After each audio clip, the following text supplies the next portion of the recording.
Bonjour à tous. Nous avons vu hier une affirmation, la foi nous permet d'être sauvés.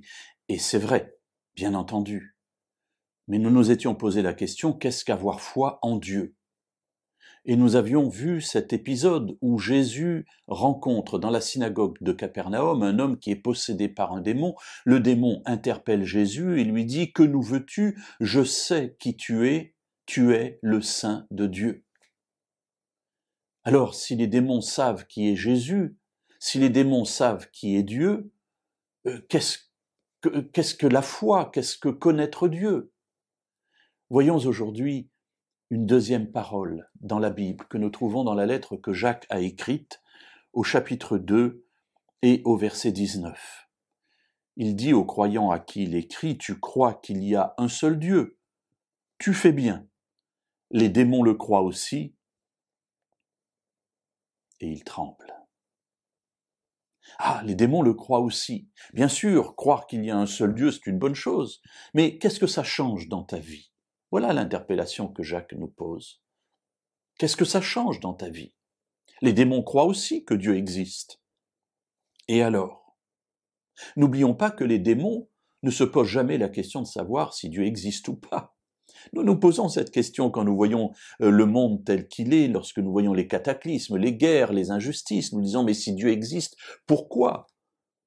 Les démons ne se posent pas cette question, ils savent que Dieu existe, parce qu'ils ont vécu en sa présence. Et pourtant, ils tremblent. Ce qui veut dire que cette connaissance qu'ils ont eue de Dieu n'est pas suffisante pour les amener à croire en lui, dans le sens où ils mettent toute leur espérance en lui et ils reçoivent de lui la vie. Ils ont fait un choix, celui de ne pas être avec Dieu. Connaître Dieu, avoir foi en lui, ce n'est pas simplement une connaissance intellectuelle où je sais que Dieu existe. Cela ne suffit pas. Connaître la Bible dans le sens de connaître les versets, pouvoir les réciter, ça ne suffit pas. Être sauvé, avoir foi en Dieu, c'est connaître Dieu dans le sens biblique du terme.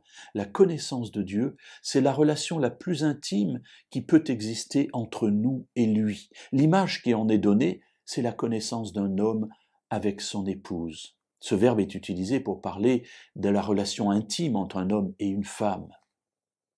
Et c'est ce qu'il y a de plus intime dans la relation. C'est ce que Dieu veut pour nous.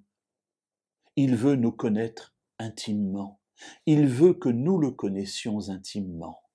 Mes amis, quoi de plus beau lorsque nous connaissons quelqu'un intimement que de l'aimer? Et à ce moment-là, Dieu pourra, dans notre vie, agir afin de la transformer pour nous permettre de passer de la mort à la vie.